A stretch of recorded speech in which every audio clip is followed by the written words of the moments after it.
Hi guys, Derek here from Pacific Coast Auto doing a auction walk around video.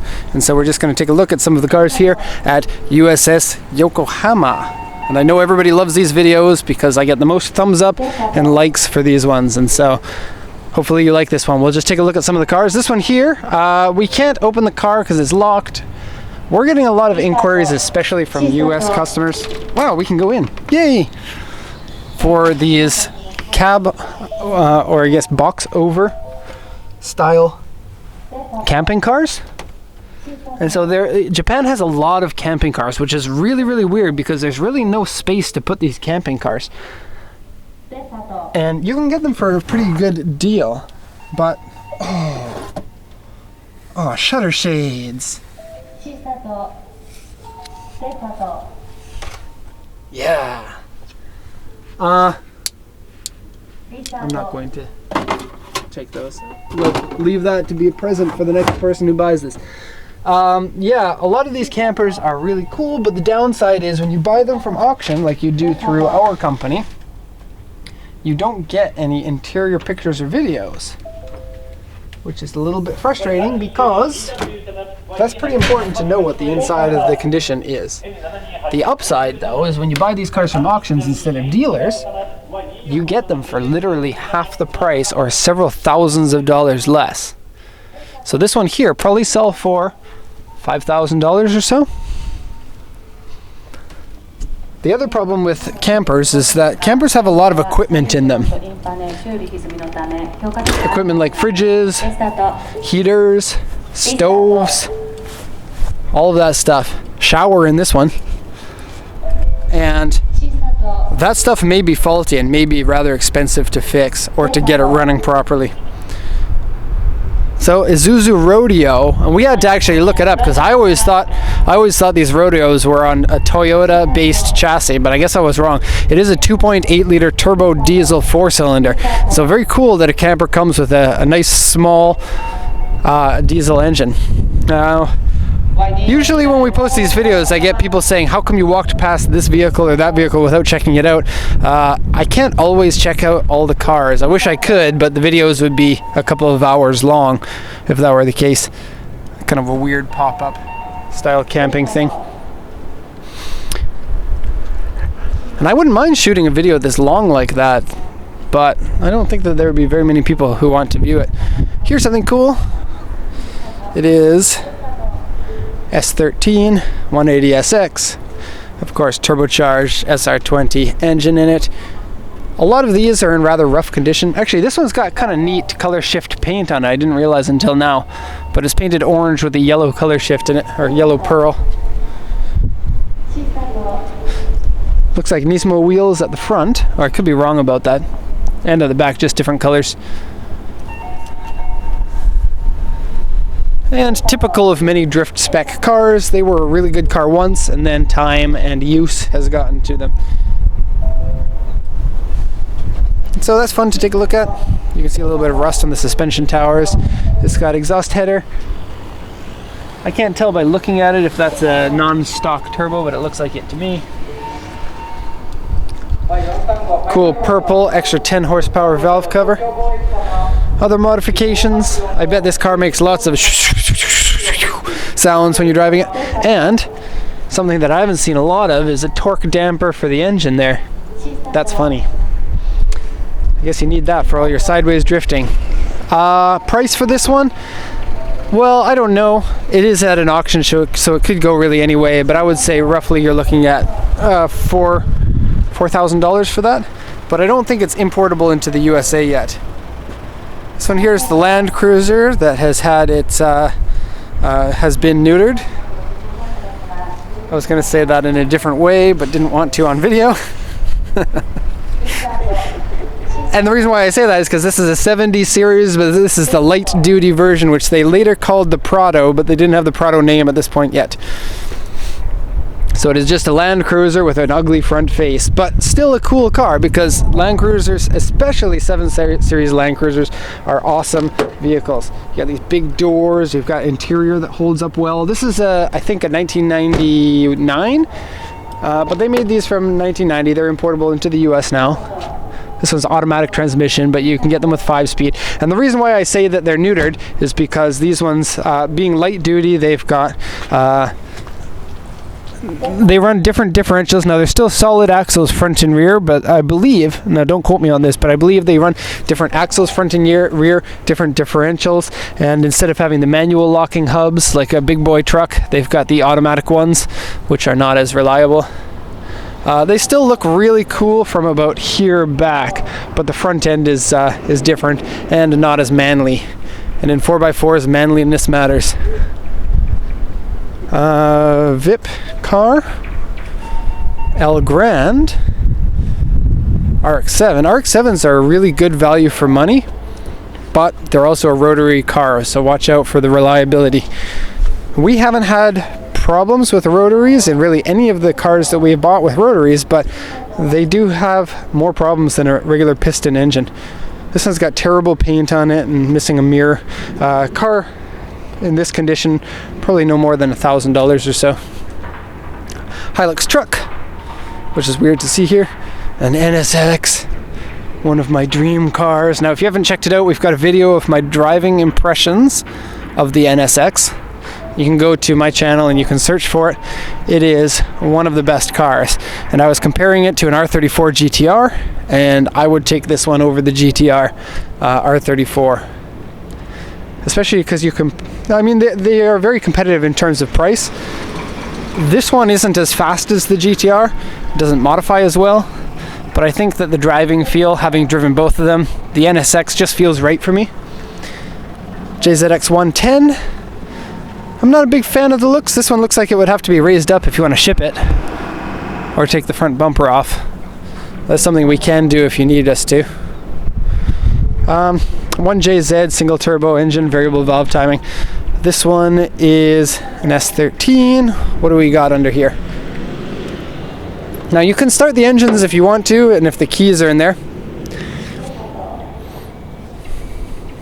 Still running the side mount intercooler. A little bit strange for one of these cars. Front mounts are a really easy way to modify your car, and one of the first things that a lot of these kind of drivers do. Again, with the washers, you put washers in here so the back pops up a little bit, so you get a little bit of extra airflow out the back of the hood. So the engine starts.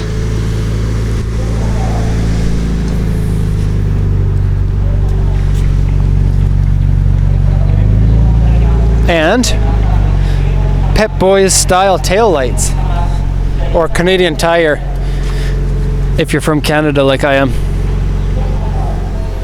Okay, this one, awesome. So this is an Eclass Wagon. It has AMG Aero kit on it, but it's not actually an AMG. Inline 6-cylinder, 3.6 liter, I think. And this is back before Mercedes forgot how to build good quality cars, and so you're getting good value for money with these. They hold their value fairly well, I think, but being a station wagon of this body is really good looking, but on top of that, it's got the coolest option ever, and I'll show you in the trunk.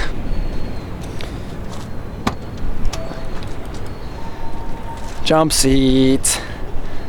Rear facing seats. Now you can't actually fit in here unless you're like 5'10" or 5'6". And then you can fit in. But the problem is when you sit in here, your head will touch the headliner. But these fold flat into the bottom, and then it's completely flat at this level.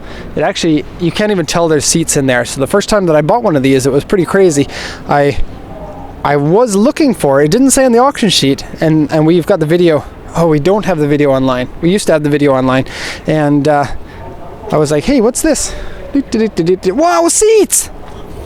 Rear-facing seats are something that you don't see in cars really anymore, probably because of safety issues, because if you get rear-ended, then you'll have no more legs. It's kind of an important thing. And sorry to anyone who actually doesn't have any legs. I don't want to be making jokes at your expense. Touareg is a pretty nice SUV. This one really caught my eye. this is something that we see here in Japan. Not an awful lot, but it's something that you see here. It's when a Japanese company, or not Japanese company, Japanese person will tune their car to look like an American version or the American impression of what Japanese modified cars looks like. So this is a Japanese car in Japan made to look like an American car that was made to look like a Japanese car. And so it's really weird. The paint, the body kit, the wheels, the super lowered suspension, it's got hand painted on it. And it's funny because this is the kind of car that as a high school student we used to always make fun of, because this sort of thing just started to become popular when I was in high school. So a lot of people in my high school would have cars that look similar to this with that kind of paint and look. Nowadays, I'm kind of starting to appreciate the car for its ugliness. Stagia, which of course is the Skyline Wagon. This one's an RB25 and comes with the fairly rare manual transmission. This one has no inspection, and so probably something broken with it.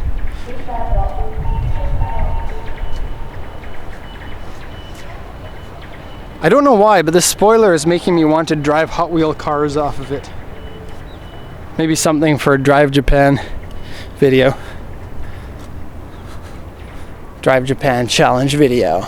Now we're going to end the video pretty soon here. I'm just going to head into the underground. Just see these ones. Now this is just a small section. Of course, if you've seen these videos before, if you've subscribed to the channel, then we've got other videos that go into there. This isn't the main thing that we do. We get a lot of people on this channel that are saying, you need to post more of these videos, and we like to, but I only take these videos when I come to the auction here, which is not an awful lot, to be honest. It's really only when a customer comes in. And so our main videos are the post-purchase inspection videos after we've bought the cars, and that's the meat and potatoes of the brand, or of the channel here. Boring Lexus, nice S13. The Silvia, I think that the Silvia with its notchback styling and narrow front headlights looks better than the 180, but they're both great cars. And I did mention, I had that other video I posted not too long ago where I talk about the S13 and the challenges in purchasing it. I think that there might have been a little bit of confusion because it sounds like I'm being really hard on the car. I'm not. The car is a great car. Maybe I'm just a little bit bitter that it's so difficult to buy them these days because they're getting old. And I think it's important for people to know that. Whoa, center console in the back. Oops. Shh, walk away slowly. Oh, this is going to be the last one that I show, but there's a full-on S2000 race car over here. It's pretty nuts. Never seen anything like this. So it's a single seat conversion. Windshield's been taken off. It's got a Spoon 2.2 liter F22, I guess, engine.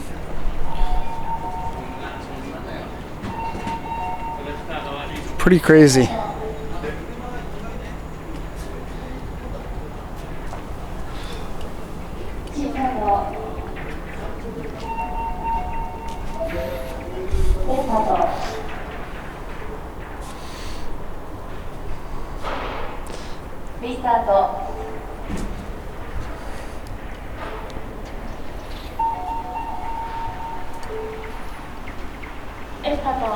The wing on the back is huge.